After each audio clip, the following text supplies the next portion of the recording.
Hello and welcome to the channel. Making a video about vegan cutlets. I'm making this with soaked chickpea, soya nuggets, and a few other things. So this is the first part. These are organic chickpea and the brown variety. I've soaked them for 3 hours. Now I'm going to rinse them and pressure cook them along with soaked soya nuggets. So I'll be showing you that in some time. So I'm cooking the chickpea, organic chickpea in a pressure cooker. Mine is stainless steel. I use stainless steel utensils because they're healthier and a healthier option to cook in.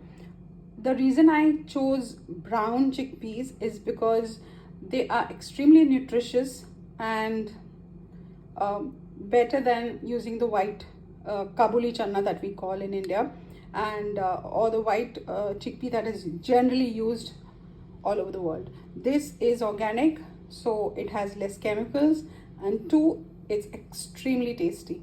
So again, in this while pressure cooking this, I have not used salt because I'm going to be using this chickpea, which I'll be making into a paste, to cook two things. One, a sweet, that is puran poli, which is a very traditional Maharashtrian sweet, and I'll be making the cutlet with this, and soya granules and other general things that we add in a cutlet, which is chopped onions, ginger, and few other spices and stuff. So this is the first step, pressure cooking the chickpea. At this stage you can add a little salt when you're pressure cooking it, but since I'm going to be using this chickpea in two ways, I'm not adding salt. So these are the soya nuggets, the small ones. This is a regular brand that you get in India called Nutrella, and I've used the small nuggets. You can use either of the nuggets, big or small. These soak faster. Wash them before you soak them. I mean, even the chickpeas, I wash everything before I soak them, and the water in which the chickpeas are soaked, I use that water to water the pot plants. This soya nuggets, I don't usually use this water to for anything. I just throw it. So first wash them, then soak them, and then squeeze them, and there's a lot of foam that comes out when you squeeze and rinse them. So after soaking, again squeeze and rinse them, and then boil them, and then I mince everything. So these are the other ingredients that I'm going to be adding to the vegetable cutlet. These are 3 onions, ginger, this is half a cabbage, and this is a very different vegetable, which is the innermost core of a banana stem, the stem of a banana plant. So this is a very high fiber vegetable. So I cut it into very small chunks, wash it, and then cook it with the soya, and then just mince everything together. This adds fiber and nutrition and taste to the whole cutlet. So this is the soya granules. They become more than double in size once they get soaked. I just kneaded them a little bit in the water, so they are already you can see the foam.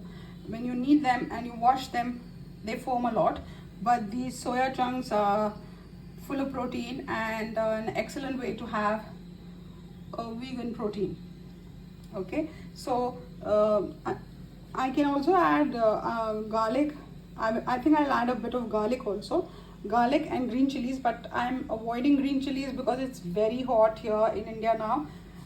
So I think it's better to give the spice element a miss, so that food remains, I mean, it doesn't add to the heating element in an already hot, very hot summer, thanks to Mr. Climate Change.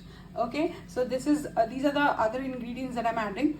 this is a little unconventional. I have just started using this banana stem as a ingredient in cutlets. Last time I made cutlets with beetroot and they went very well, this banana stem. Usually I make a vegetable with it, that is I chop it and then wash it, and you know, it's a very typical South Indian South India people eat a lot of it. So it's cut very fine, then washed and made into a side dish with onions, ginger, garlic, cumin, turmeric and coconut plus curry leaves. So that becomes a side dish, and it's it's extremely high fiber.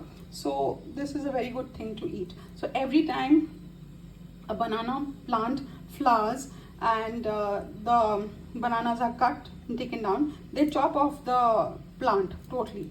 So when they chop it, take the core of the banana plant, and you can buy this in the local market also sometimes, but it's not always available.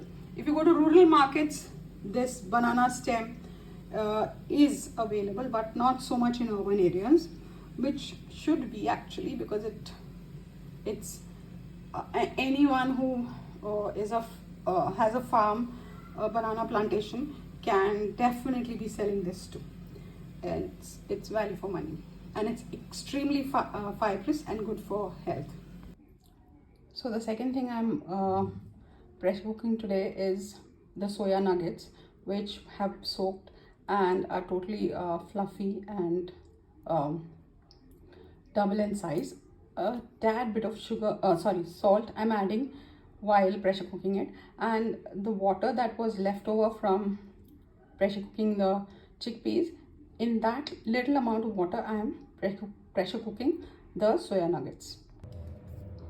So to go with the cutlets, I'm making homemade bread. I've taken organic whole wheat flour, and to which I've added salt on the side, and this is a culture I've made of yeast, sugar and a bit of coconut oil. So this is the yeast has begun to activate, so now I'll be mixing it. I added a little bit of cooking soda to just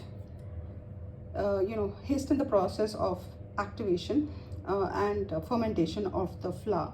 So this is what I'll be making, and in the meantime I'll get all the other ingredients, put the bread for baking and start making the cutlets.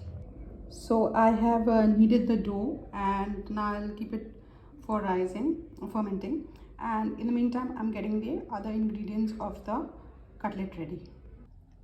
Here's the raw cabbage that I have roughly chopped and put into the pressure cooker. This, along with the plantain stem, is going to get pressure cooked. This is the minced soya bean nuggets and minced chickpea, and here is the plantain stem. This is the only vegetable which really is first chopped and then washed. It's now I have washed, first chopped it and then washed it, and now I have added it to the chopped cabbage. This is going to get pressure cooked, and then I'll be making a mince of this too, and adding this to the other mince that I have made. Along with this, I will be mincing onions, ginger and garlic and adding to the whole dough. This is the pressure cooked banana plant stem core and the cabbage, and now I'll be mincing this once it cools down a little bit more. Now, and the last thing that I have to mince for today is this onion, ginger, garlic. I've given it a 1 spitz. So with this onion, ginger and garlic, once I mince it, I'll be adding it to the other ingredients, which are the minced soya nuggets and minced chickpea, boiled chickpea. So then I bring it all together and make the cutlets.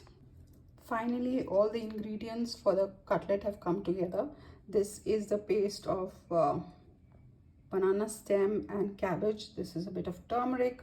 This is onion and everything else, garlic and ginger. This is again